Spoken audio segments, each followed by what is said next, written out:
Why does your current climate change proposal involve phasing out nuclear energy when it currently accounts for 20% of all U.S. energy and 50% of our carbon-free energy? Okay. All right. And the answer is that right now, we do not know how to get rid of the nuclear waste that is out there, waste that is going to be around for a very, very, very long time. As you know, the Congress thought about Yucca Mountain in Nevada.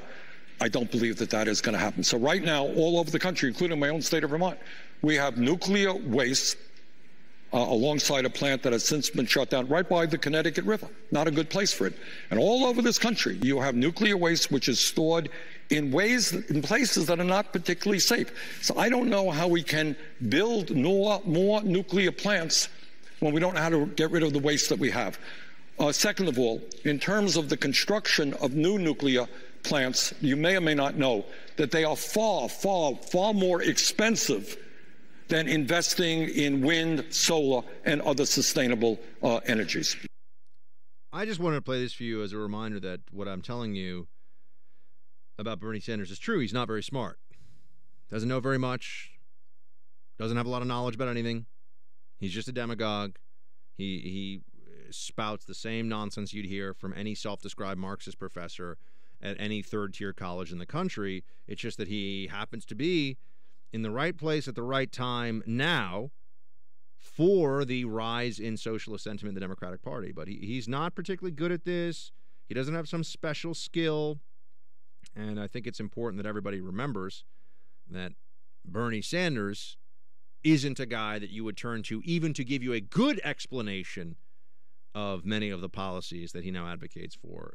Nuclear power is something that the left gets very touchy about because they used to be obsessed with how nuclear power was something that had to be opposed on environmental grounds. It's particularly true of the anti-nuclear power movement in the 1970s. It actually led to the beginning of what we now call the Black Bloc movement. There were these Black Bloc protests about nuclear power in Germany in the 70s. And then you had all these environmentalists that latched on to the stories about how, nuclear power, nuclear meltdowns would happen, what are we going to do with the waste? It turns out that nuclear power is the safest, cleanest, best option for having the advanced economies we want to have, and does not have the CO2 emissions that other power has. But they don't want that. They want wind. They want renewable. And it's not efficient. Solar and wind are not going to power the economy that we want to be living in. But it just also reminded me of, this is one of my favorites, is, I hate recycling.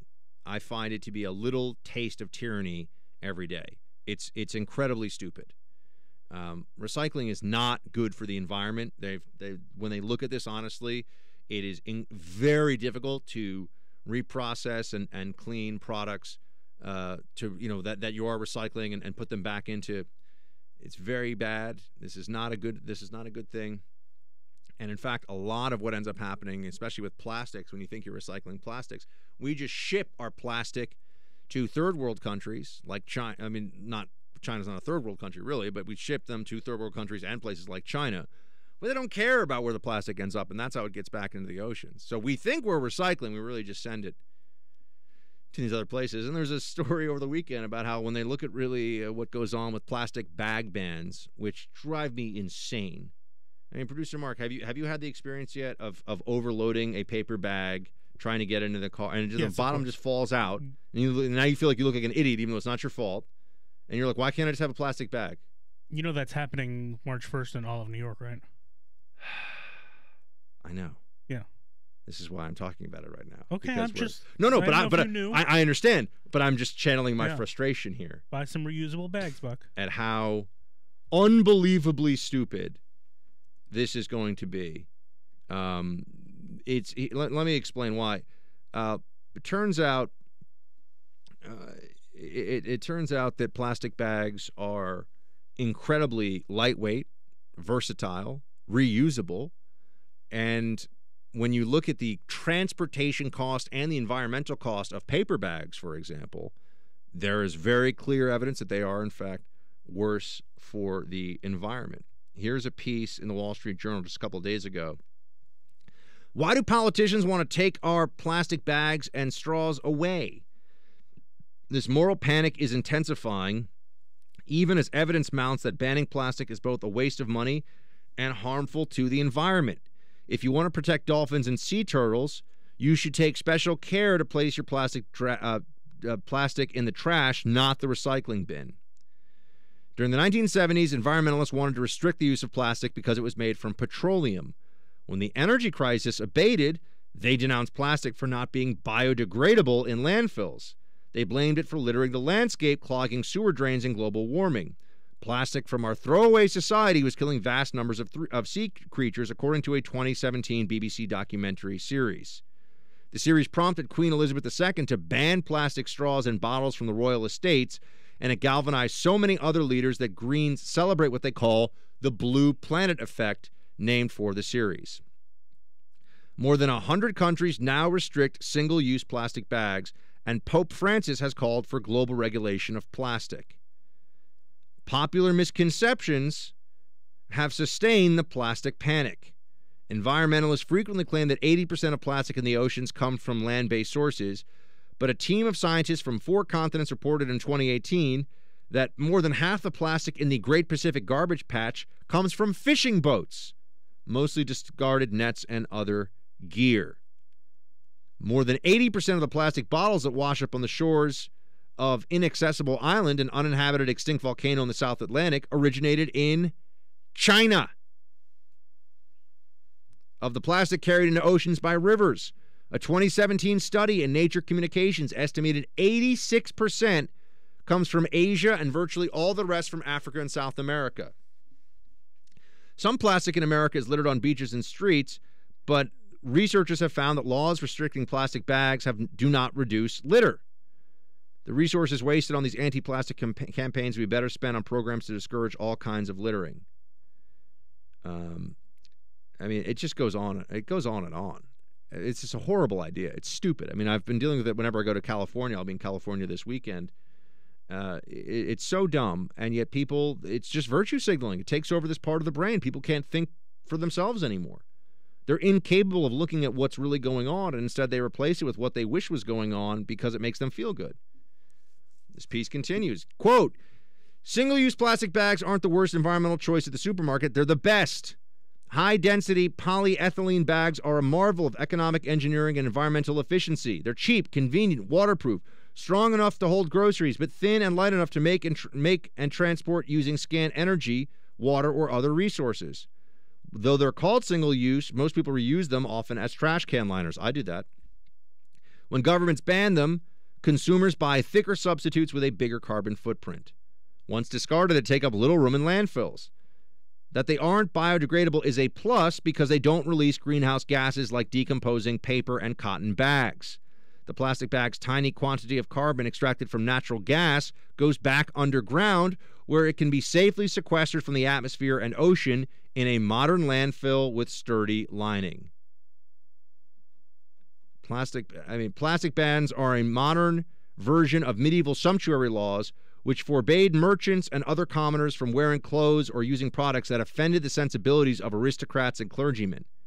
Green activists have the power to impose their preferences now that environmentalism is essentially the state religion in progressive strongholds." This is by this guy Tierney, who's the editor of City Journal for the Wall Street Journal. We have a plastic ban coming into effect here in New York City.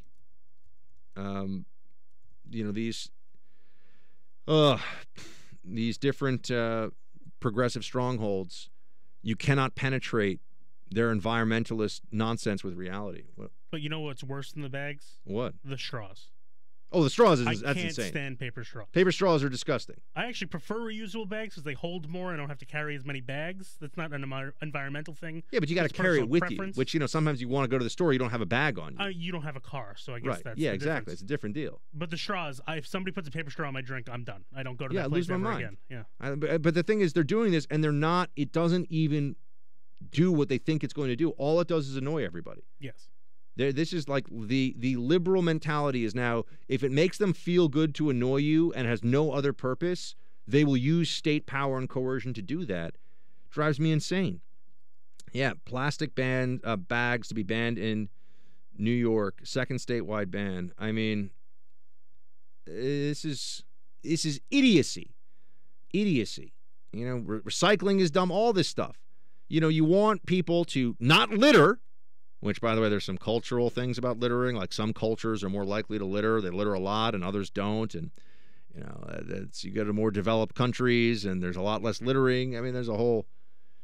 if you want to know how economically developed a country is, all you have to do is see how they handle their trash. And you pretty much know. If you know how they handle refuse, you know how advanced the country is. You know, you're not going to see a lot of trash all over the streets of Tokyo, even though it's an incredibly dense urban area.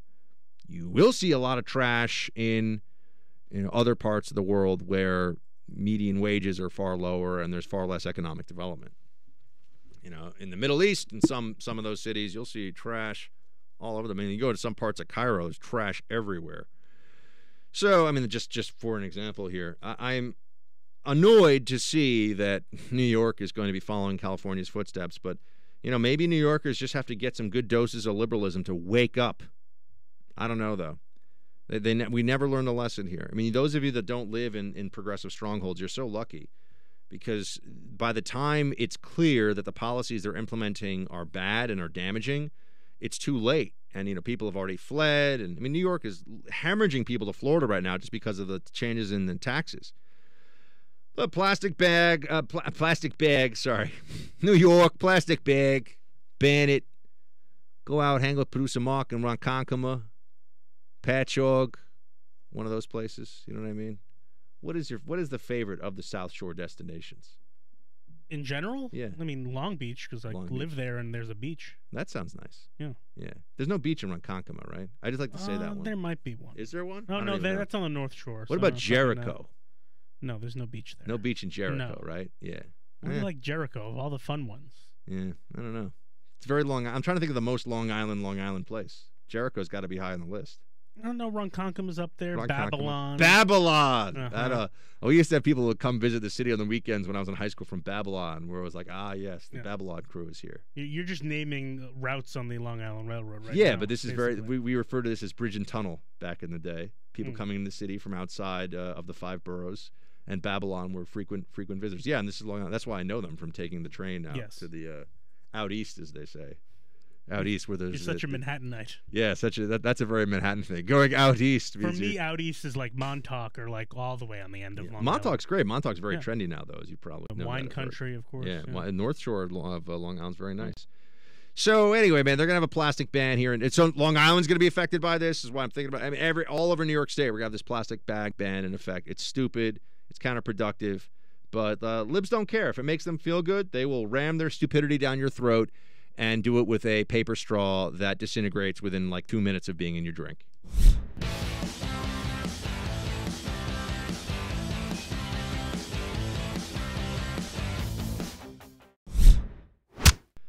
I haven't talked to you much about coronavirus today. I've seen now we got 80,000 confirmed cases.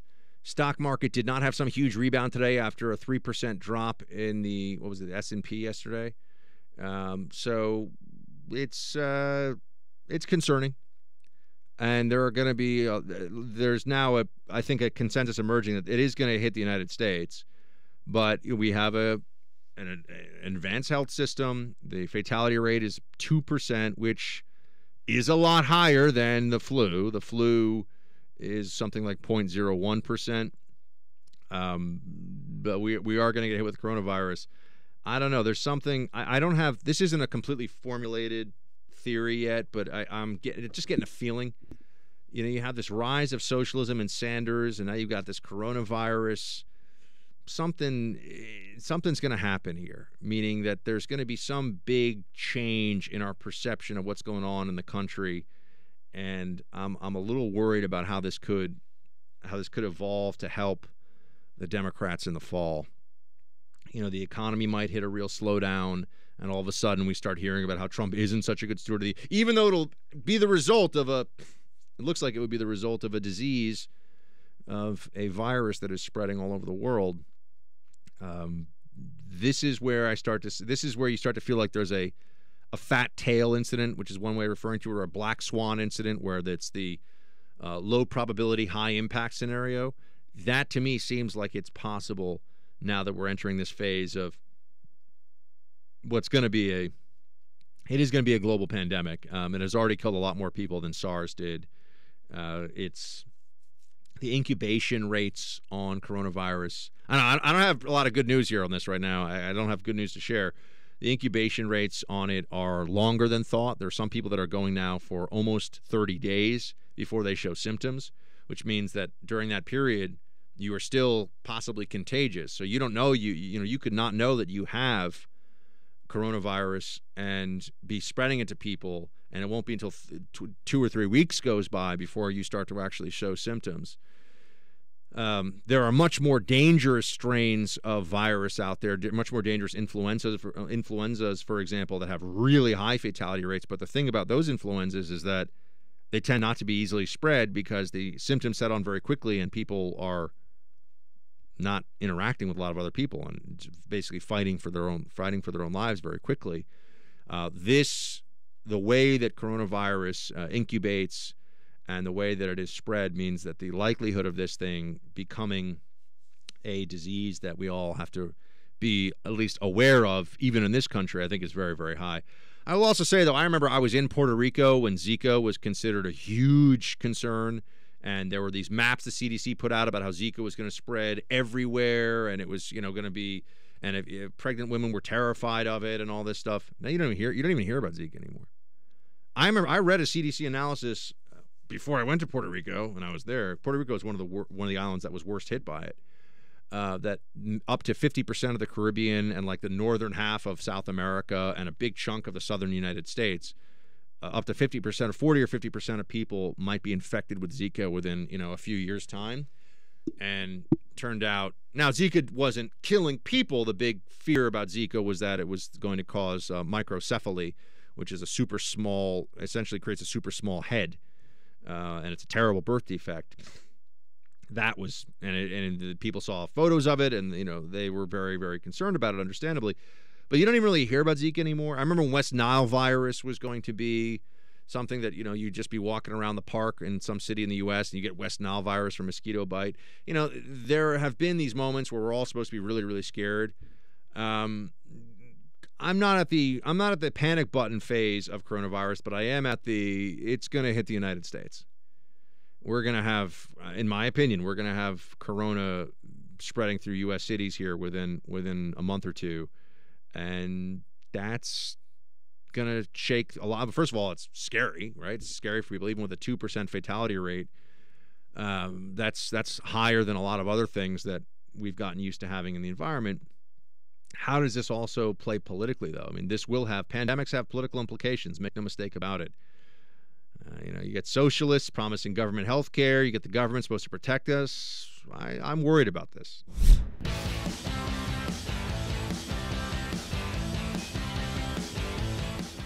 It's time for roll call. All right.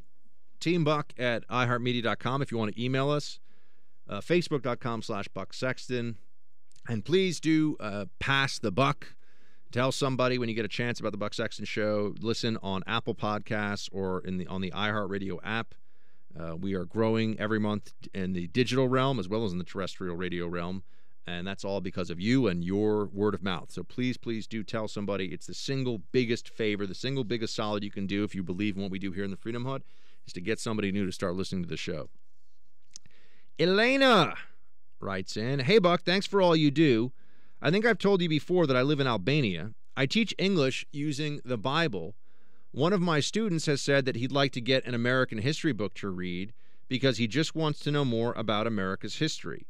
Could you recommend a title that I could get for him that would not be a liberal treatise and would give him what he wants to know? P.S. He's already read The Residents."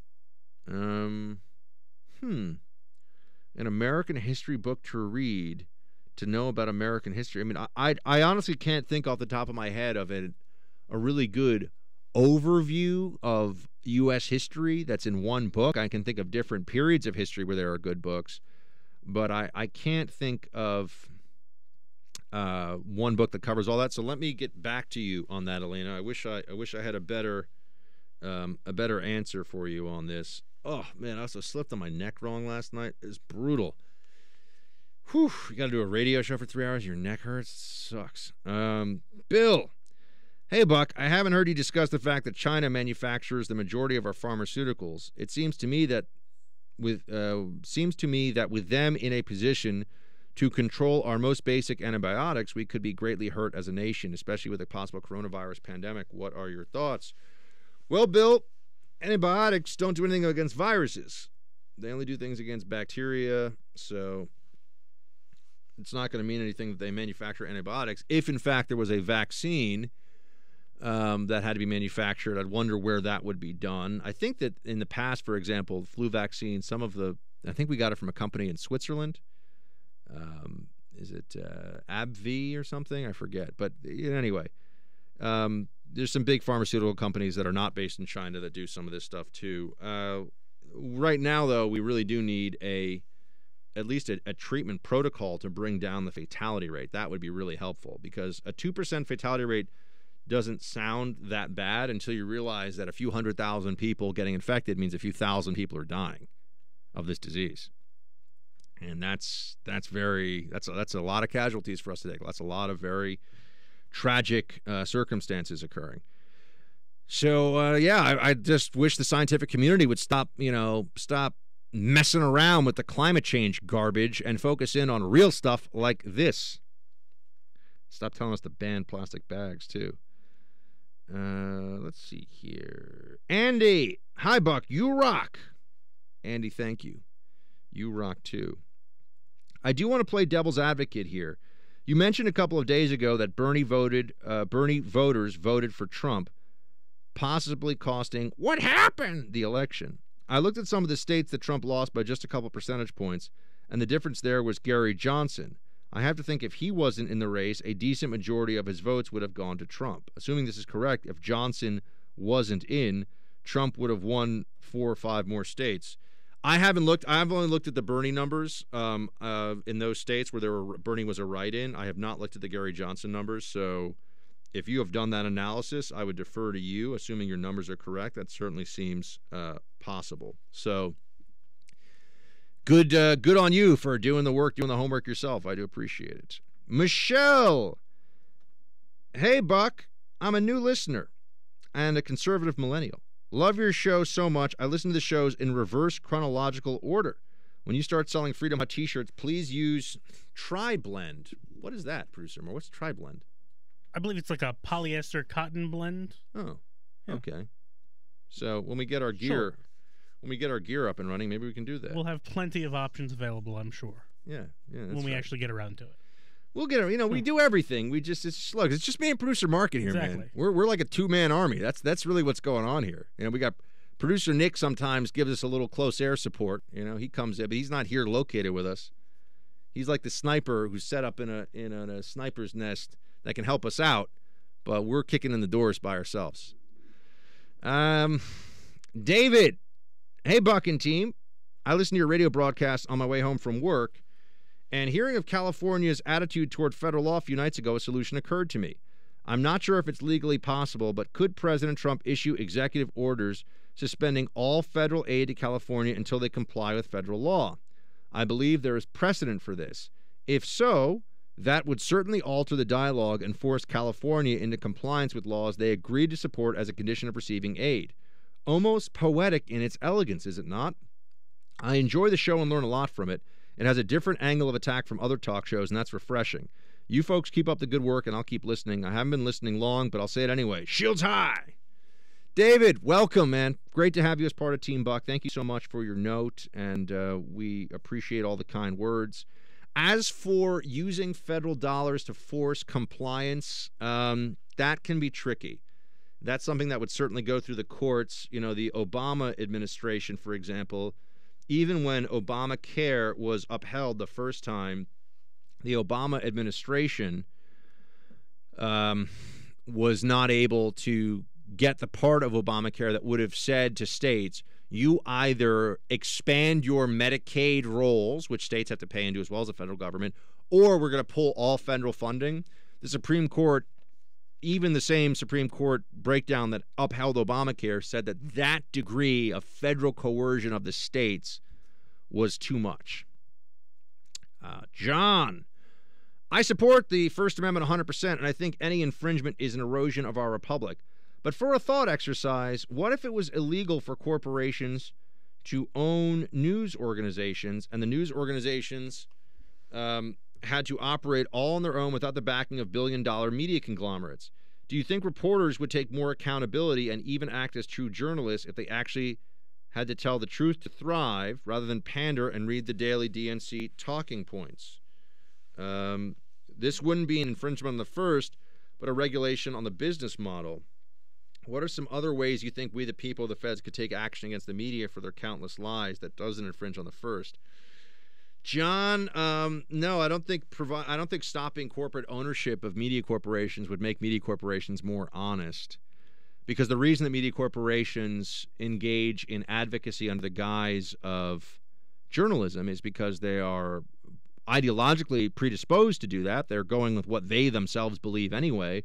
And also their audiences are very much of that left-wing mindset, and so they're pandering to their audience. So they're pandering to their own sensibility and to their audiences, something that I think you will continue to see happening no matter what kind of regulations we try to put in place. David writes, Buck. Producer Mark. Got some news for you there, Chief. Buck, I totally agree with you about the Avenger movies. Some of them were okay, but Endgame was awful. They crammed in way too many cliche storylines. Ugh. Nothing I hate more than time lost sitting through a bad movie. I also agree with you about movies staying around 90 minutes. Shields high.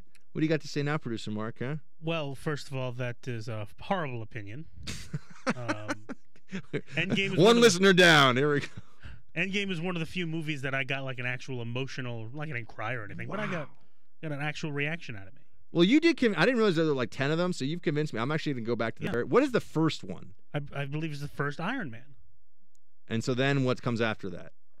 Maybe the Avengers. I don't know about the original Avengers movie. Yes, I think I saw that one. There is a way to watch in chronological order or in way they were released order.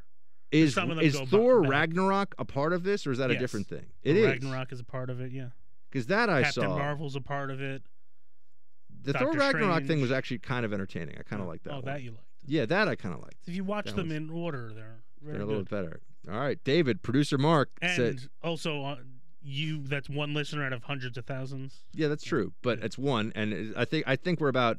I want to say 10-1. It might be more like 50-1 in favor of Avengers versus against, but at least I'm not alone. Yeah, there's a couple of you that are in the minority. There's a couple of us weirdos out there that don't like the Avengers. All right, that's fair enough. Well, David, you and Producer Mark can pick a place to fight after school. I don't use violence, Buck.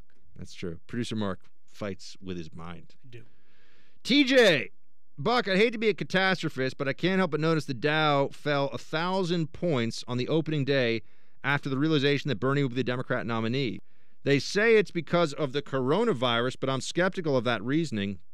Regardless of why the Dow fell, I can't help but wonder what Bernie will do to the market confidence by just being the nominee, not even by being elected president. Most conservatives will admit that Trump will not stand much of a chance if the market tanks before November.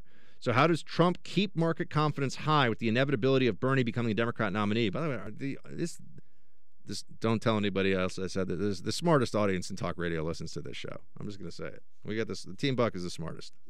Other audiences are going to yell at me. I don't care. Team Buck is the smartest audience on radio. Just listen to the stuff that people are writing in all the time. I'm like, that is an excellent point. Very well thought out and reasoned, sir or madam. Yeah, I think that Bernie Sanders does scare Wall Street, and he should.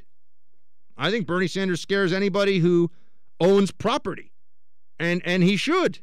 Anybody who has built up assets, anybody who has worked very hard for whatever they have, just understand that Bernie Sanders is not a friend to you continuing on with that prosperity. Bernie Sanders is a concern that you should have. And if he were to win, it's funny. They pretended that when Trump won that the stock market would tank, and it's been the exact opposite. I'm here to tell you, if Bernie Sanders does win the presidential, first he has to win the primary, which is not in the bag yet. It's not done. But if Bernie Sanders wins the presidency, be prepared for a stock market crash the next day. I mean, be prepared for, a 20% market correction. I really think that could happen. Just all of a sudden, all the gains from the last year or two just erased, and maybe we even go into, pre-Trump in the red in terms of where the market has gone in the Trump era, and then Bernie Sanders comes in. Because it's wealth destroying, government coming in and taking from people and inefficiently allocating capital and spending money on programs that don't work and taking money from people that are growing wealth and that are doing good things and that are providing services and employing people. The Bernie Sanders model is wealth destroying.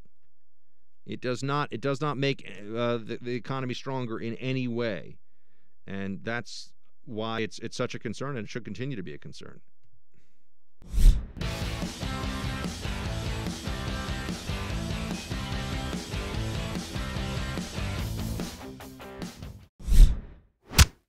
All right, roll call continues here with Eric writing in. I hope you heard Adam Schiff's question. What is to stop a president from using the intelligence community to investigate political rivals? Sitting here waiting on GOP senators to challenge him on this response and believe we should hit him hard on this one. Yeah, they've already done that. I mean, the most astonishing presidential political scandal of my lifetime. It's already happened.